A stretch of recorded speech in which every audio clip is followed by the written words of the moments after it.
Hi, welcome back to Enjoying the Word. We're thinking about studying the Bible. When you come to a passage, you're reading it or you're studying it, what's the process that you go through? And we're thinking at this stage still about the initial element or the initial stage of this progression, which is to look and see what the text says. We want to notice the details in the text, and we need to see what's there before we can think about understanding what it means or about what it should stir in our lives by implication or application. So we're right at the beginning. We've been using some questions to describe the kind of details we might notice. Who is in the passage? Any time or place references, so where or when. We've been thinking about those three, actually when or where, to keep it in the right order for what we've been doing. We thought about the what question. What is important in the passage? What theological terms are being used? What is being emphasized? What is being repeated? That kind of catch-all question that helps us to notice the details of the passage. But there's a couple more questions that we can also use that will help us to notice what's there. And the next question that we're going to think about is specifically which other passages are feeding into this one. Okay, so which Old Testament passages are informing or being quoted in this passage, and which earlier passages within the book are influential or helpful for understanding it. It's like this passage is here, but it's got a history feeding into it. Okay, so let's look at the passage we've been using, John 12, the triumphal entry. It's a great little narrative because it gives us so many examples for all these different questions. So notice here on this page, we'll think about Old Testament passages that are coming into this. The first one I want us to notice has got an introductory formula, just as it is written. That makes you think, oh, there's going to be a quote. Plus the fact we've got a nicely indented quote set out on the page. It jumps off the page at you, and that's a quote from the Old Testament. And if you recognize it, great. If you don't, you can check the footnotes at the bottom of the page and see that it comes from Zechariah 9:9. Don't need to understand it, but you need to notice it because it will be helpful later to be able to go back and make sense of the use of the quotation. Now, not every Old Testament quote or use of the Old Testament comes through quite that easily.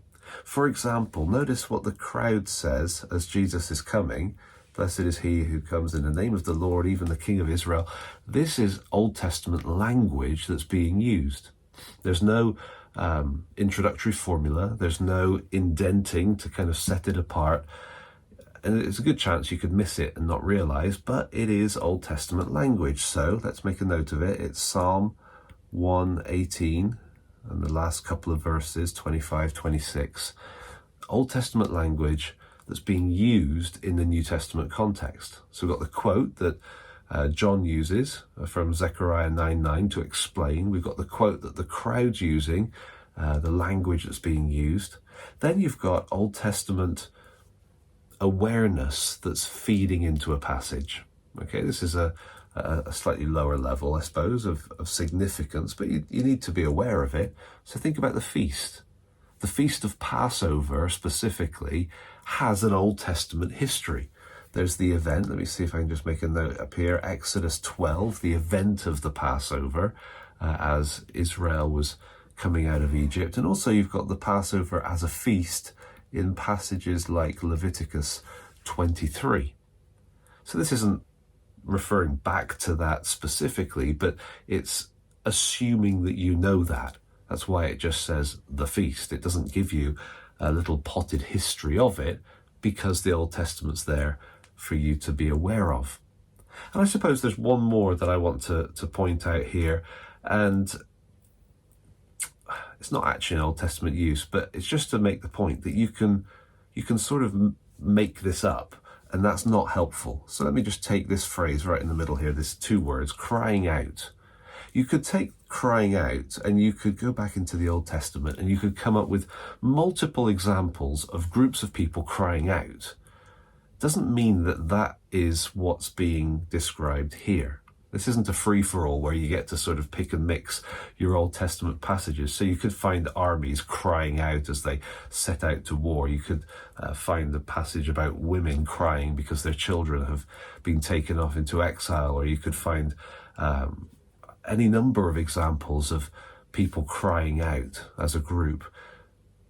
The point is, just because we can find the same language doesn't mean that the Old Testament passage is influential in this one. So you have to do a little bit of evaluation. It's always worth noting if you think there might be something, and there will be some that you miss, and maybe reading a commentary will help. We'll talk about that later. But these are the main examples here. We've got the Old Testament quote, the Old Testament language being used, and the Old Testament awareness that is being assumed in the passage. Plenty there. Now we go to this page, just think about earlier use of language or context within the book of John. So this isn't Old Testament now, but if you notice down at the bottom, the last verse, the Pharisees speaking to one another, you see, you're gaining nothing. Look, the world has gone after him. This is suddenly a jump back to something that's already been talked about. So the story's carrying on, the camera's focusing on Jesus arriving and the crowds, and next thing we've got the Pharisees speaking to each other, but it's like the continuation of a conversation. And so if we were to go back to chapter 11, verses 47 to 48, we'd see an earlier part of essentially that same conversation. After Jesus raised Lazarus from the dead, they were talking about him. And then this final few words here, gone after him, that does seem a little bit like 3:26.